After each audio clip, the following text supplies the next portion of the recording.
One of our hardcore, bordering cynical musicians said to me during the first rehearsal, "We're in love." And I think that's a good sign. Long, yeah. Rossen Milanov has recently added a fourth orchestra to his current job responsibilities, in addition to guest conducting around the world. The Bulgarian-born conductor is the new music director of the Princeton Symphony Orchestra. All you need to do is to inspire them and to make sure that you get them to play not only with their hands perfectly, but you get them to play with their hearts.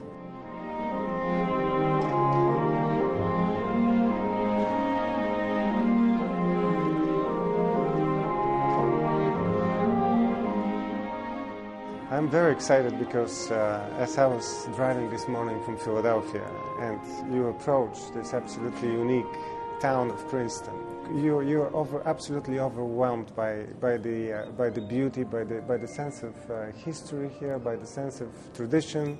And then here we are in the lobby of the Richardson Hall, another, I think, absolute masterpiece, not only because of the architecture on the outside, but because of the acoustics inside.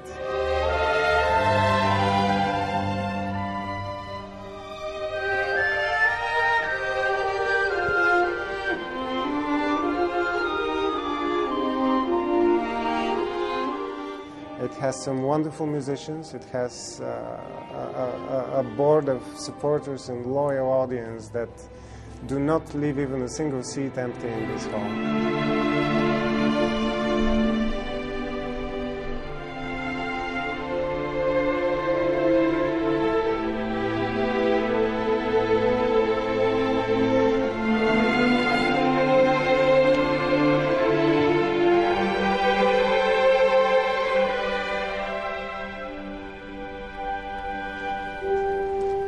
That crescendo was too sudden, seconds and violas.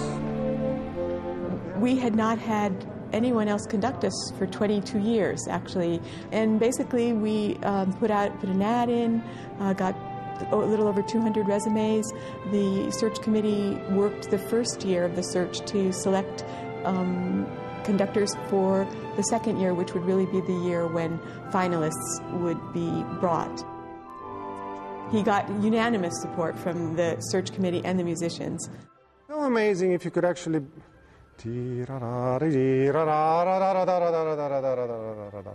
If you bring that third bar closer and then you disappear in the same fashion. He has great ideas about the music and how it should be expressed while remaining completely faithful to the score.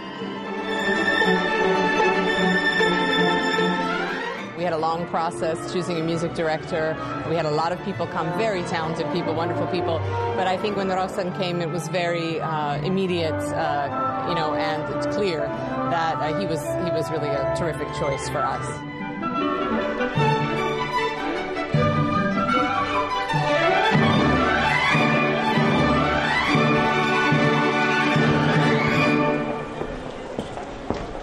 I have been involved with a number of orchestras for the last 12 years. Now I think I'm at a happy medium which is 4.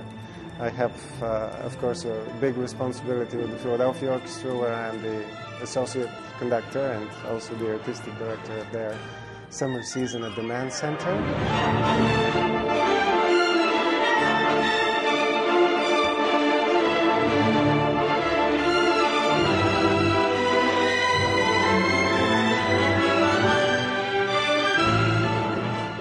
The second orchestra that I've been affiliated the longest with is the New Symphony Orchestra in my home country, Bulgaria.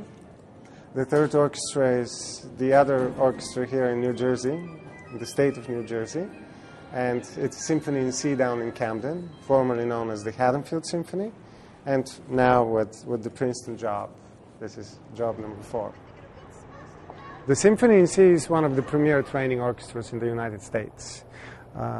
It used to be a community orchestra called the Haddonfield Symphony in the past, and as such, it evolved to what it is right now, which is essentially non-union orchestra that hires musicians mostly at the beginning stages of their career in very competitive environment because each one of them has to pass a very vigorous audition. We perform at one of the most acoustically perfect halls here in the area, which is the Gordon Theater on the campus of the Rutgers University in Camden, New Jersey. And then what happens in bar 3 and 4, which is a phrase which starts with an accent, then it's sort of a gliding legato, and then finishes with a short note and accent at the end.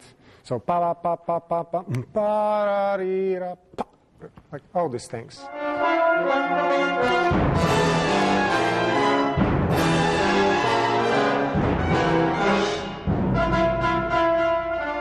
I'm from Seattle, Washington, and I go to school at the Curtis Institute of Music. This helps because it gives you experience, and it is actually very difficult to get an orchestra job because it's so competitive. I'm Principal Oboe with Symphony, and I've been for about 4 years now.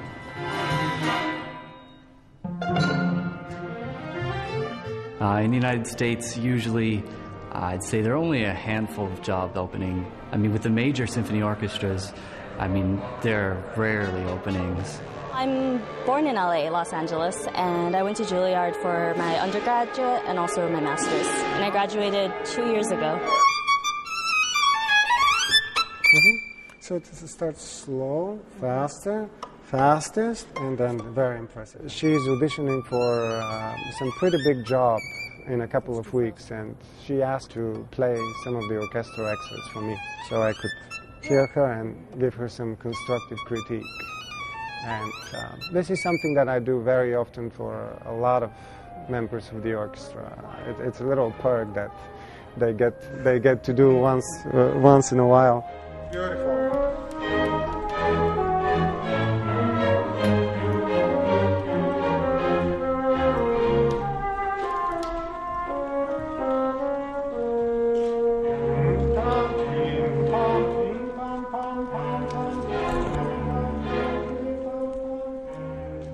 I think the path to becoming a conductor is certainly through mastering a musical instrument first, because being a conductor means that you have to know a lot about everything that has anything to do with music.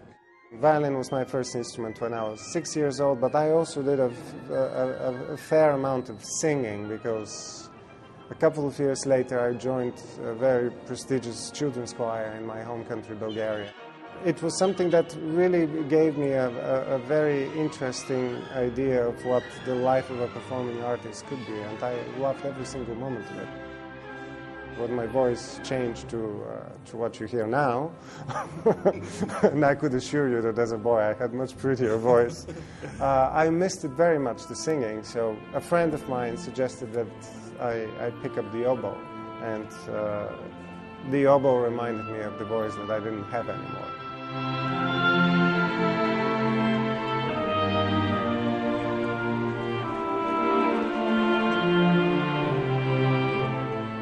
I always wanted to be a conductor because I felt that there was something more than being just a one-line player.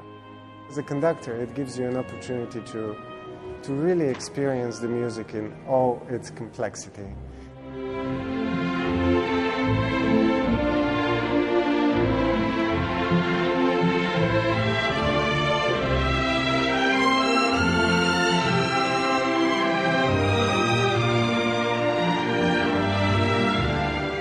The more I think about it and the more I watch the videos of great conductors, you see that perhaps what's on the outside, which is the actual gestures, the actual sign language that they use to communicate their ideas, people get used to it pretty much within the first 5 minutes of the rehearsal. And then what they look for is that other thing that we were talking about, the inspiration, the insight.